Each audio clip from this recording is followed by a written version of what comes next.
Meu momento na seleção brasileira, eu acho que já foi. Fiz história ali, sou muito feliz. নেইমারকে বলা হলো 2023 বিশ্বকাপ আর খেলবেন কিনা। জবাবে জাতীয় দল নিয়ে চূড়ান্ত সিদ্ধান্ত জানালেন নেইমার। দেখুন, ব্রাজিলের ইতিহাসে সর্বোচ্চ গোল করা ফুটবলার এখন নেইমার জুনিয়র। 2026 ফিফা বিশ্বকাপ জয়ের স্বপ্ন নিয়ে উত্তর আমেরিকায় পাড়ি জমালেও ফিরতে হয়েছে খালি হাতে। নরের বিপক্ষে শেষ 16 ম্যাচে হেরে বিদায় নেওয়ার পরেই বিশ্বকাপে আর না খেলার কথা জানিয়েছিলেন নেইমার। এবার জাতীয় দল নিয়েও চূড়ান্ত সিদ্ধান্ত জানিয়ে দিলেন ব্রাজিলের এই পোস্টার বয়। বুধবার আজ কোপা সুদামেরিকানায় ভেনেজুয়েলার ইউনিভার্সিদাদ সেন্ট্রালকে 4-2 গোলে হারানোর পর নিজের ভবিষ্যৎ নিয়ে কথা বলেন নেইমার জুনিয়র।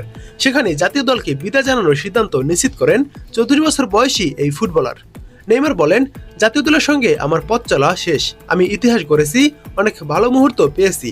হলুদ জার্সির জন্য নিজের রক্ত, জীবন সবকিছু উজাড় করে দিয়েছি, কিন্তু এখন আর চালিয়ে যেতে চাই না। অর্থাৎ এবার আনুষ্ঠানিকভাবেই ব্রাজিলকে বিদায় জানালেন নেইমার। আর ব্রাজিলের জার্সিতে দেখা যাবে না এই সান্তোস তারকাকে। বিশ্বকাপে ব্রাজিলের বিদায়ের পর মেটলাইফ স্টেডিয়ামে কান্নায় ভেঙে পড়েছিলেন নেইমার।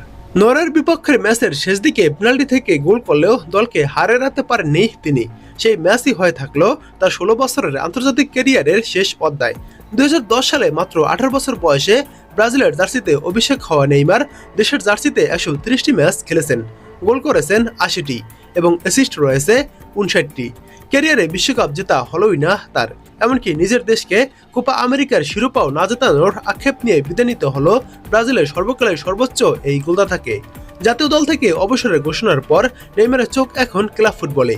ইউনিভার্সিদাদ সেন্ট্রালের বিপক্ষে বদলি হিসেবে মাঠে নেমে সান্তোসের জয়ে গুরুত্বপূর্ণ ভূমিকা রাখেন তিনি। এই জয়ে কোপা সুদামেরিকানার শেষ 16 নিশ্চিত করেছে সান্তোস। সেখানে তাদের প্রতিপক্ষ হবে ইকুয়েডরের মাকারা। সম্প্রতি ছড়িয়ে পড়া একটি বিতর্ক নিয়েও মুখ খুলেছেন নেইমার। সংবাদ মাধ্যমে দাবি করা হয়েছিল, চ্যাপোকেন্সের বিপক্ষে ড্রয়ের পর তিনি তরুণ সতীর্থ গ্যাব্রিয়েল বন্তেম্পো ও জোয়াও আনাসিয়াসকে অপমান করেছিলেন, তাদের দক্ষতা নিয়ে বিদ্রুপ করেছিলেন বলে খবর প্রকাশিত হয়। তবে এসব অভিযোগকে সম্পূর্ণ ভিত্তিহীন বলে দাবি করেছেন নেইমার। তিনি বলেন, এসব গল্প সম্পূর্ণ মন গড়া, ইচ্ছাকৃতভাবে এমন গল্প ছড়ানো হচ্ছে। ম্যাচের পর আমি শুধু বলেছিলাম আমাদের আরও ভালো খেলতে হবে। এভাবে সহজে জয় হাতছাড়া করা যায় না। অধিনায়ক হিসেবে এসব বলা আমার দায়িত্ব। লুকাস বেরিসিমো ও গেবিগুলো এই একই কথা বলেছিল।